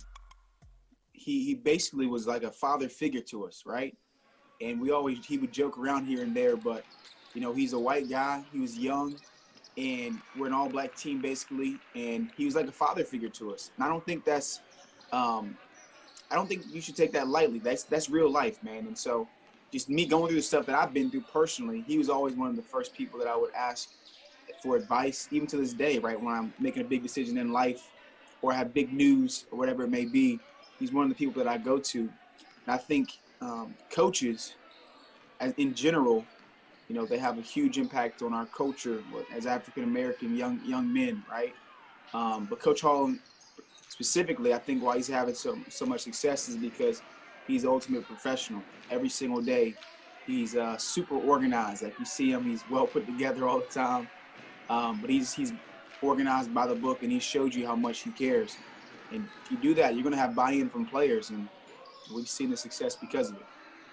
Would you say he's a better coach or a better dresser? He's a great coach. He keeps it kind of plain, you know what I'm saying? But he's been rocking my Love Your Neighbor shirts during the games, which I think is amazing. I donated some masks to the team that they can wear throughout the year. So he's always supported me, and I'm trying to support the team just as well. All right, last question. CJ hitting from the left side of the plate or the right side of the plate? There you go. That's awesome. Talking about CJ, that's his young son. I've watched him. He's got the wiffle ball bat in hand already. So I said, you teach him to hit from the left side or right side? He goes, I keep putting him on the left side, but he keeps wanting to move on the other side of the plate. That was great. That was good stuff with Chris, and he's absolutely right. Blake Hall was the first person I interviewed the day after Emmanuel. I met Blake in the public shopping center over on James Island, and he was just gutted by what happened. And but his relationship with Chris kind of it showed how much Chris meant to him. Elijah Dates inside.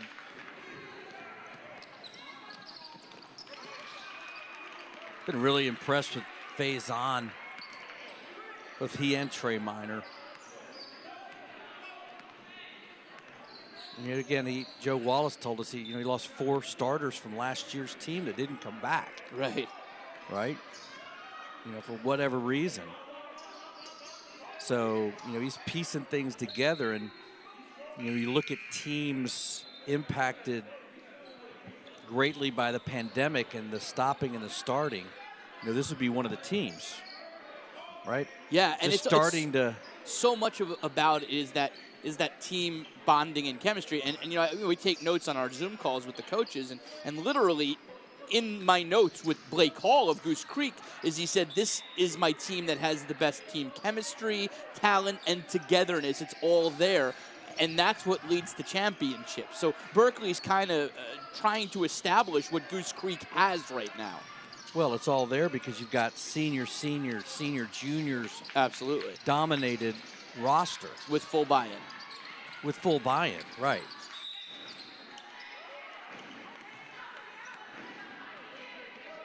Joe Wallace says, though, that guys keep coming to practice with a good attitude. It's all he could ask for. He could coach all he wants, but they've got to come with the attitude ready to soak it up like a sponge and learn.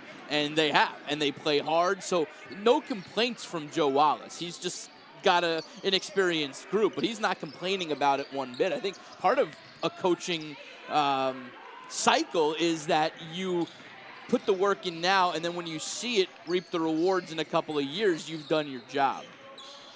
Malik Brabham into the game, bottom of the screen there. They move the ball so well. And that's part of the buy-in too, right? We're going to throw the ball 5, 6, 7 passes to get the best look at the basket. Right? We're not going to come down and run and gun, one shot, one guy. I have not paid close attention. I don't know what the upper state looks like basketball-wise, when you talk, 5A. Right? Got to go through Dorman. It always goes through Dorman.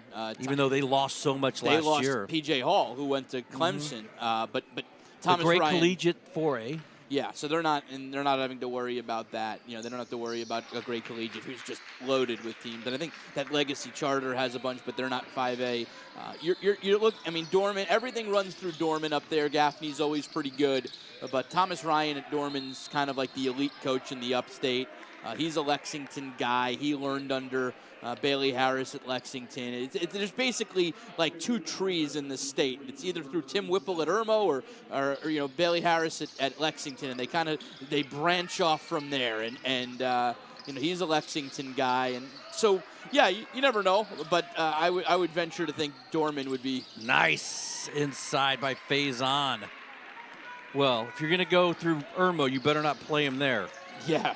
Because those are homegrown referees. Irmo alum Devontae Schuler named the SEC Player of the Week today. Plays out at Ole Miss, having a really good year out at Ole Miss.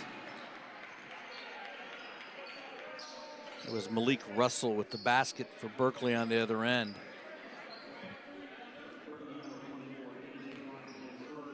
It's fun to see, a lot of our coaches branch off from those. Ronnie Dupree is a Tim Whipple guy. He came off the Tim Whipple tree. Yeah. Yeah.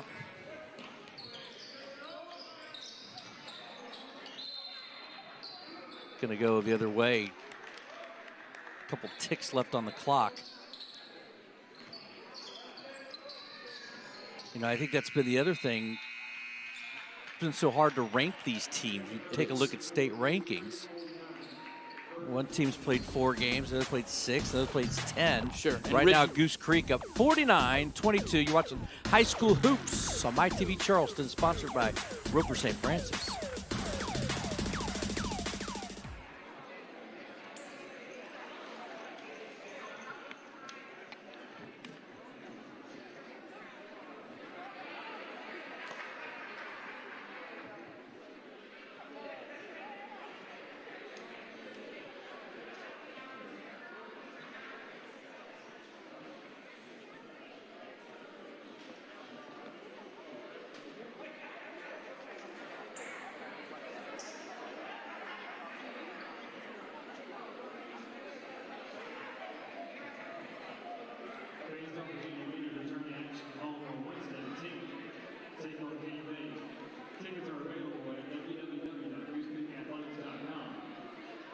Once again, Gators return home on Wednesday to face the U of A. Tip-off for the girls 6 o'clock.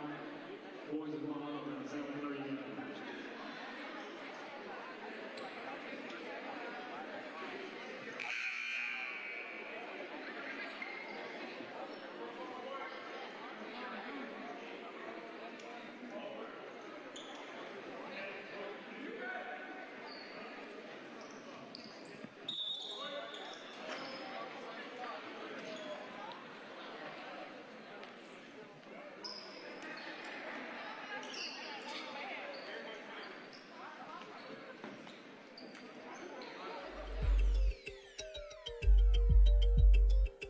Welcome back, everybody. Goose Creek High School.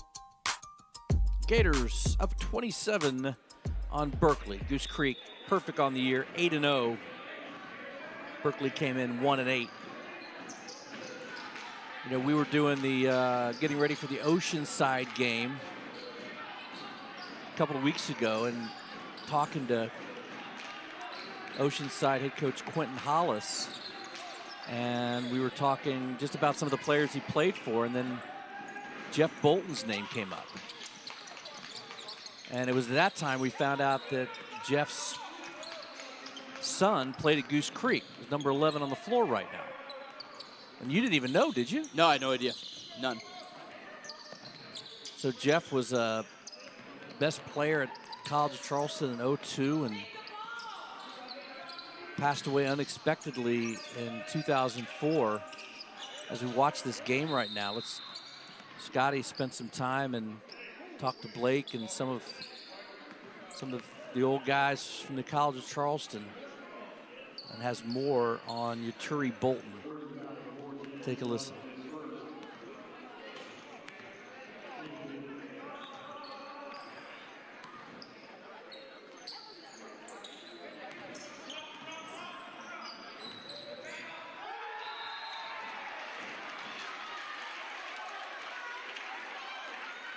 That worked out pretty well as we cue up that tape.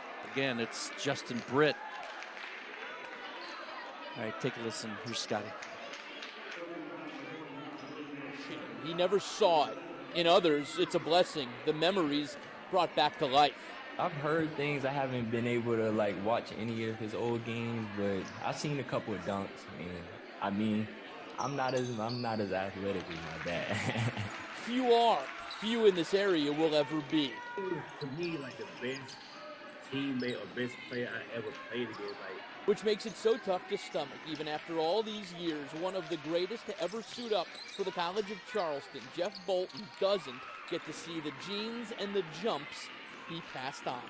Yeah, I was too young. I was 1 or 2 years old, so I don't really have a lot of memories. Now a senior, the same age his dad was when he was introduced to the Low Country, the place he shined before passing away at just 24 years old. For his Cougar teammates, it's almost like this, that next chapter they need. I wouldn't say it gives me closure, because it was an unexpected thing at the time, so I don't know if we'll ever fully get closure on that, but I mean, it is good to see that, you know, he did leave a legacy.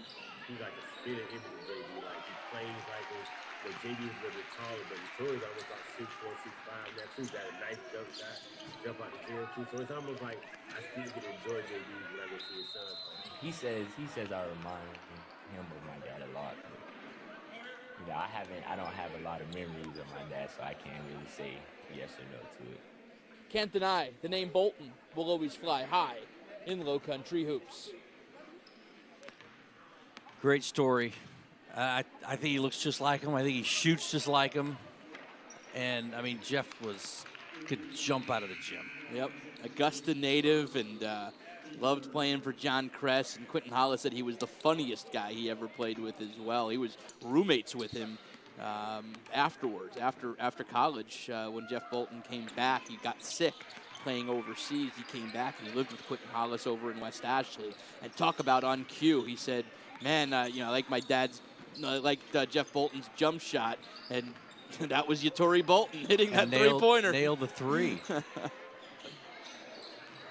He was looking for the putback dunk on that one right there. His ears must have perked up listening to us. Simmons, I think, with a three ball there.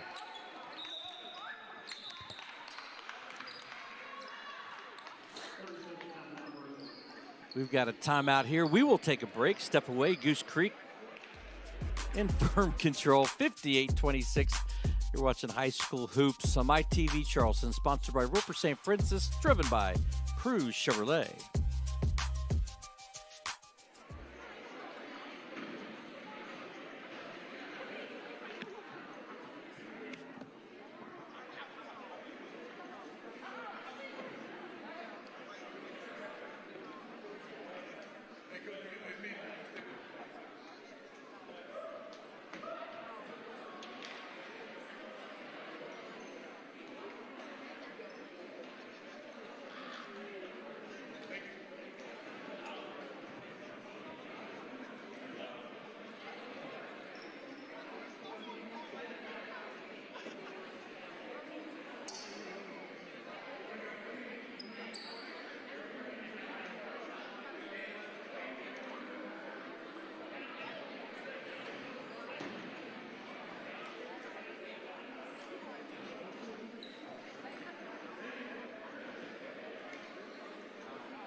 Back to Goose Creek High School, 58-26. Also a thanks tonight to one of our sponsors, Will Lou Gray. Points in the Paint. Will Lou Gray, the premier school of its kind in South Carolina, has been helping willing students build a better future for nearly 100 years. Our thanks to them for being a part of our broadcast, not only during basketball, but also our Friday Night Rivals coverage, during high school football. I got my dad texting me updates. South Carolina down 6 with 6 minutes to play. Now up 4 with 2 minutes to play against the UConn Lady Huskies. That's a nice job by Pops. Yeah, it's good. He's bored. He's got things to do. Well, he's I know he's a fine scorekeeper. He is. He could have come and helped us out. Britt inside.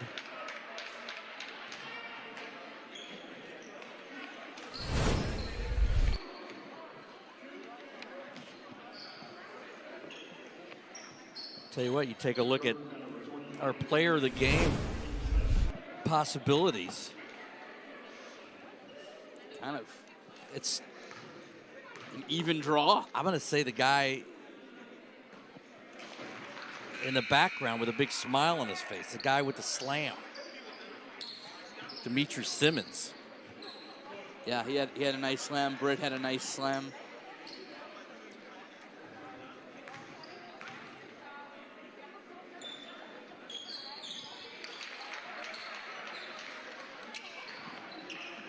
You got to wonder, does this team if they win tonight, do they get to go to the comeback shack or whatever it's called over there in Goose Creek and get free burgers from Chuck Reedy tonight? Just down the road from Charleston Southern. I would think that Coach Reedy probably would not be buying burgers tonight. Restaurants have struggled during the pandemic, That's Scott. true, yes. Comped burgers are not on the menu. I haven't had a Reedy burger yet. I got to try it. They're one very, of these very days. good. Are they good burgers? Yeah. Bennett with the defense forcing the turnover. It's like a buffet of toppings, right? Like you kind of dress up your own burger sort of thing? Yes. But it's very good. And the other thing that's very good is their milkshakes are very good, I'm told. Mm-hmm. Britt from 3 from the outside, going to get it. Britt doesn't like the idea of Simmons being the player of the game. He's just going to outside shot by Logan Valachek.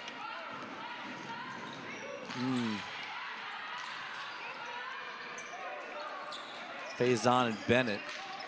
Faison's like, I don't care if you're 6'5", you can't stay up with me. And as soon as he There hit he goes, that shot, right on by him. I'm telling you, I love that kid. Yeah, he's good. He's fun to watch. And Blake Hall just showing his classiness there. There's no pressing or anything like that, and he just emptied his bench right when Britt hit that shot. Just go and empty the bench, let the reserves get their time, let them get some TV time. All these kids are going to go back, watch the Facebook Live replays of it and everything like that. And they are? Oh, absolutely. It's fantastic. Oh, yeah.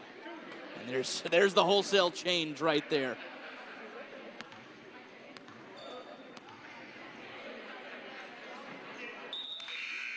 The guy that's calling the game, the guy on the microphone there, is Steve Childers. He's a middle school principal up in Goose Creek. There is not a bigger Coastal Carolina Chanticleers fan in the Low Country than him. Bigger than you? Yeah. You're a Jamie Chadwell fan. Yeah. People don't know that you were Chadwell's agent for a long time. Big agent, yeah.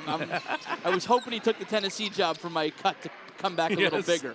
But, Childers, all in Chanticleer. He's got a podcast going now. I think I'm supposed to be on his podcast soon. I don't know if it's a solely Coastal Carolina podcast or, like, all things sports podcast. I think it's... What's the name of the podcast? I don't know, the Steve Childers podcast. Okay. He just texted me and said, hey, you want to jump on my podcast? And I said, have you ever thought of doing a podcast, Scott? I never have. I'm not, you know what, I don't.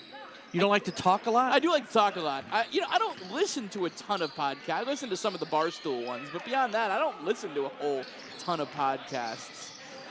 Well, I would tell you that you should probably listen to the JB and Goldwater podcast first and foremost. The one I have listened to that many times. Kind of like to put it on in the background when I'm, on Facebook or something. No, you're sitting down, you're concentrating on what they're saying. That's right. There's a podcast called Smartless with Jason Bateman and Sean Hayes. They had Darius Rucker on last week. It was a phenomenal. But that's a great one to listen to. They've got amazing guests. The hook there is that one of the guys is responsible for bringing a guest, but the other two don't know who it is. Yep. And it was Sean Hayes that brought in Darius Rucker. Yeah, it was pretty cool. And Rucker was at the College of Charleston game on Saturday. And then was at the Super Bowl last night. A deep three. Nice rebound inside by Clevion Thompson. Yeah, and then was at the Super Bowl. Channel Surfer Dad says 54-54 UConn Lady Huskies, Lady Gamecocks with 46 seconds left. Yeah, well, guess what, Surfer Dad? I got 68-26. These guys are playing hard both ends of the floor.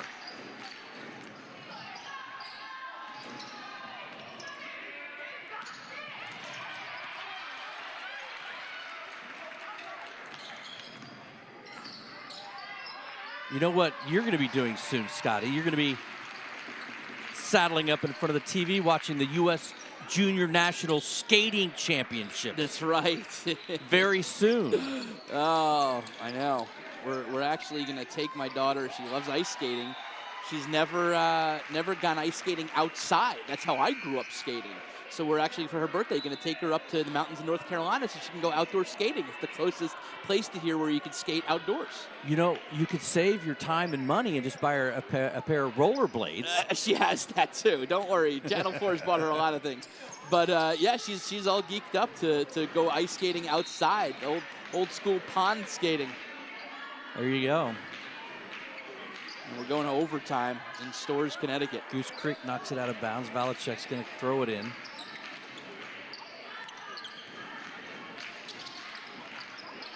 Damon Brown. Just because you're up big doesn't mean you stop playing defense. Brown, the nice move inside to get by Tyclivian Thompson. You know, these are quality minutes for both Goose Creek and Berkeley players. You know, for the Berkeley guys, you're getting, it's just, you know, on-court experience against different people, against really good players in the area. So it's, you know, there's no reason, especially at a time like this where you lose so many games and practices, you know, you don't want to give up any time. You know, you don't want to give up any time on the court. You make the most out of every second that you're on that court. Again, you can't tell with Blake whether he's up 42 or down 42. I think that's I love that in basketball coaches.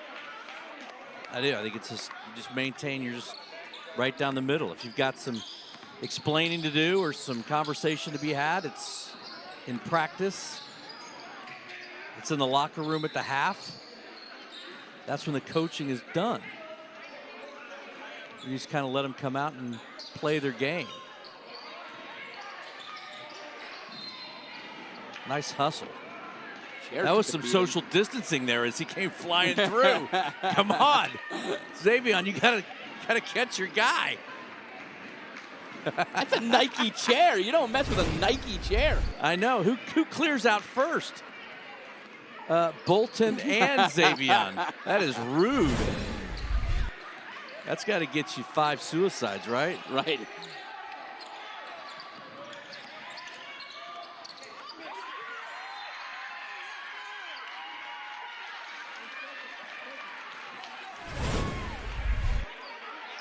That's Thompson coming from the backside. I don't think you can really flex up on that one. I mean, that's, you go straight forward, block from the backside. Sounds good. It's Caden Gamble, number 20, by the way. So I did the math today. Goose Creek is winning their games by an average of 35 points a game. That's going to go up tonight. So it's a pretty impressive run of games right there. There's been, but even I think Blake said, you know, there's a big discrepancy right now between the haves and the have-nots. You know, I think some of it has to do with not having the ability to work out in the summer, to be able to not bring your guys in during the summer, to know what you have as the season approached, right? There was no, you know, and then because you look at the best teams around, the Porter Gouds, the Goose Creeks, right? They've got experience coming back. They've got, you know, but for the other teams, the other 70% that needed the work and that needed the chemistry and they needed the chance to build, they didn't have it. No. The private schools have certainly had more of an advantage that they never really shut down. Goose Creek with a big win over Berkeley. We finish it up right after the break. You're watching High School Hoops on MyTV Charleston, brought to you by Roper St. Frank.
All right, our trophy presentation tonight going to the Goose Creek Gators. Our player of the game, number 14, Demetrius Simmons.